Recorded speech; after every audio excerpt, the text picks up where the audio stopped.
Il est 15 heures et nous sommes le samedi 10 août. Voici les titres de ce journal.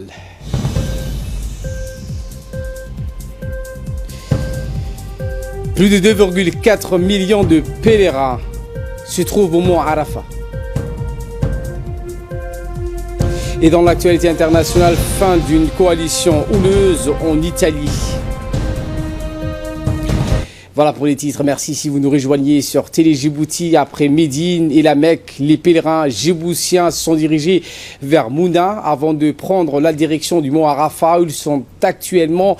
Cette étape constitue la principale étape du pèlerinage à bord d'une dizaine de bus qui a fait des allers-retours entre la Mecque et Mouna.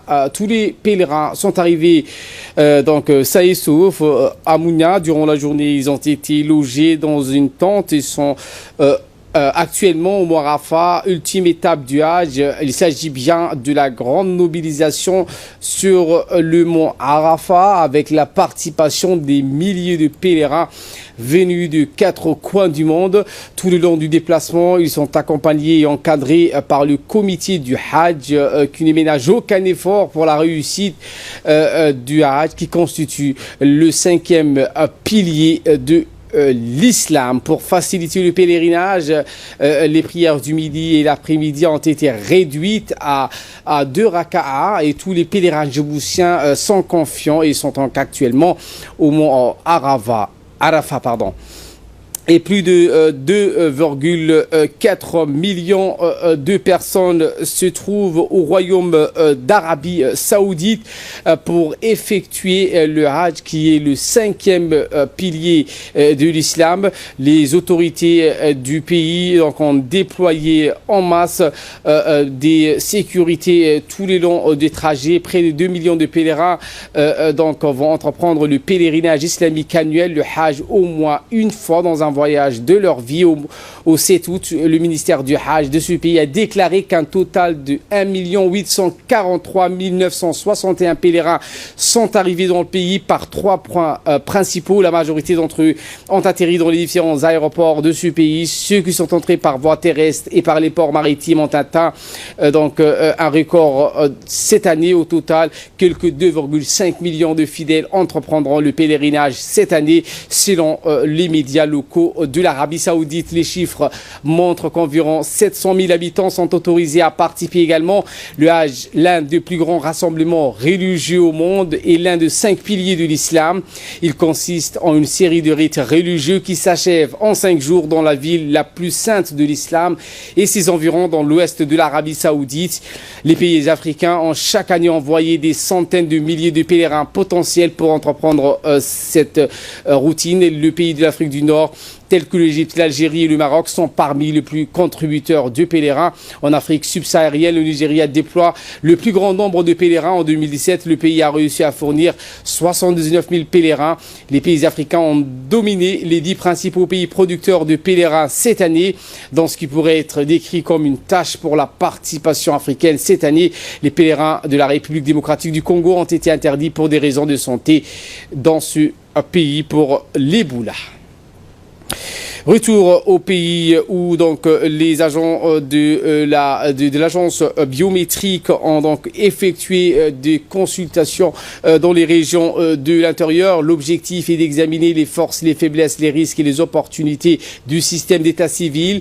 Dans cette tournée, Ahmed Omar Jama était accompagné d'une forte délégation comprenant notamment le maire de la ville de Djibouti, Madame Fatouma Awali Ousmane, la représentante du FUNIAP à Djibouti, Aïcha Ibrahim Jama, le secrétaire général du ministère délégué à la décentralisation, Mohamed Issa Faraj, le directeur général adjoint de la CNSS, Abdelkader Dini Abdelkader, ainsi que des hauts cadres de plusieurs départements impliqués dans la mise en place du registre national des personnes physiques tel que le ministère de la Justice.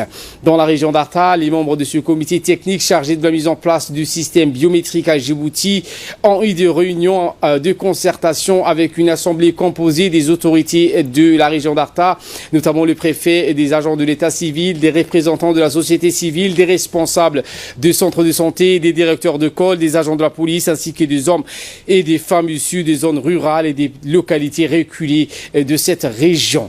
L'objectif de cette tournée, à l'issue de laquelle toutes les recommandations seront réunies et appliquées afin de garantir un système d'état civil fiable et d'assurer la réussite du projet de mise en place du système biométrique.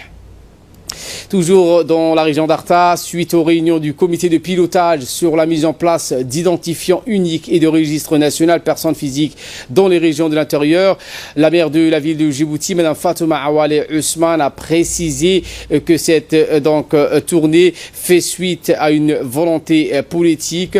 Et cette cérémonie d'aujourd'hui qui nous réunit dans la région d'Arta, plusieurs personnes bénéficieront de cette mise en place du système biométrique. Le préfet par intérim d'Arta, M. Mohamed Fouzi Ahmed Assoui, a effectué une visite de l'état d'avancement des travaux de construction du barrage d'Ambouli à PK 30, à quelques kilomètres de Ouéa. À cette occasion, la maire de Djibouti, Fatouma Ousmane, et la délégation qui l'accompagnait dans cette dernière étape de la tournée de consultation régionale sur la mise en place du système d'état civil et du registre national des personnes physiques ont souhaité voir de visu la construction de ce barrage qui va protéger la capitale des inondations. La construction de ce barrage de l'amitié d'Ambouli qui se trouve en amont de l'ouest d'Ambouli a débuté le 8 octobre 2017 et actuellement plus de 92% ont été réalisés de ce projet lors de leur arrivée sur le site de construction. Le maire de la ville de Djibouti et le directeur général de la population, Ahmed Omar, le sous-préfet de Dameljog, Abdi Chayid, ainsi que la vice-présidente du conseil régional d'Arta, mademoiselle Félix Al-Ilmi, ont dirigé cette tournée. Eh bien, ce grand ouvrage qui fait 71 mètres de hauteur hors fondation et plus de 750 mètres de longueur qui vont capter environ 14,5 millions de mètres cubes d'eau en cas de fortes précipitations. Cette eau va servir à l'irrigation des périmètres agricoles qui seront réalisés dans les périphéries de cette zone. Ce projet de construction du barrage revêt un double intérêt car il va permettre de limiter l'eau en crue. L'Union nationale des femmes djiboutiennes, l'UNFD, ont reçu aujourd'hui un don de la diaspora djiboutienne pour octroyer aux ménages en situation de précarité. En effet, à l'approche des festivités de l'Aïd al-Adha, les Djiboutiens vivant à l'étranger ont effectué un acte généreux de donation à chacune des familles, une petite somme afin de les aider à s'acheter les habits et les vêtements de l'Aïd al-Adha. Ils ont également décidé d'aider ces familles en leur octroyant, en plus de la petite somme, les lunettes de vue pour ceux qui en ont besoin mais qui peuvent malheureusement pas s'offrir. Par ce geste, les donateurs soulagent les dépenses des ménages en situation de précarité et contribuent également au bonheur des petits pour les achats des habits de l'Aïd al-Fitr. À cette occasion, la secrétaire générale de l'UNFD, Mme Fatouma Moussa, et Mme Faylouz Ali, la présidente de l'association, et la représentante du ministère de la Femme et de la Famille ont remercié cette association. Hier soir, le stade Al-Hajj Hassan Goulet d'Aptidon a abrité les passages des différentes ceintures de grade bleu, marron et noir aux judokas djiboutiens en présence du président de la Fédération djiboutienne de judo et le secrétaire général M. Abdelrahman Faisal Abdallah. Une démonstration des pratiques enseignées tout au long de la saison et démontrer que la discipline est accessible à tous les gabarits, ouverte aussi bien aux filles qu'aux garçons.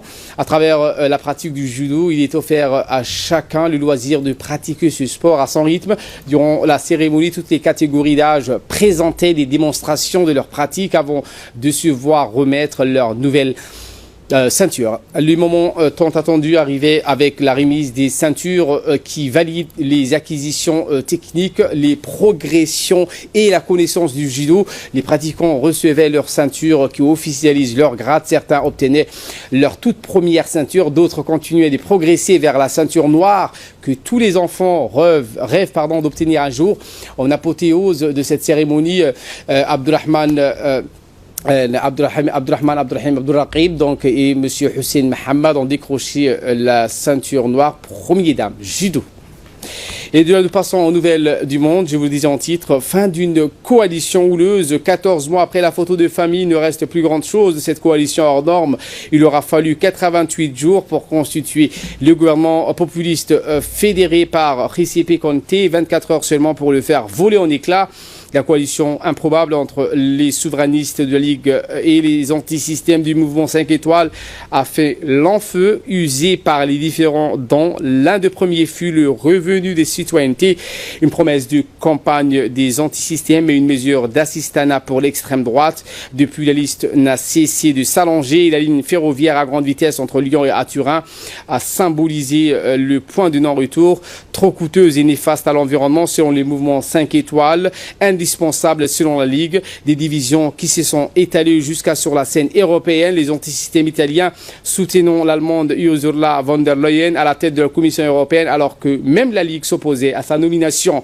Si le divorce semblait inéluctable, Matteo Salvini a choisi le timing. Son parti est au plus haut dans les sondages et voit dans le petit parti d'extrême droite, frère d'Italie, un futur partenaire de coalition. Voilà pour l'essentiel de ce 15h. Merci de votre fidélité. Restez avec nous. Le programme continue sur Télé Djibouti.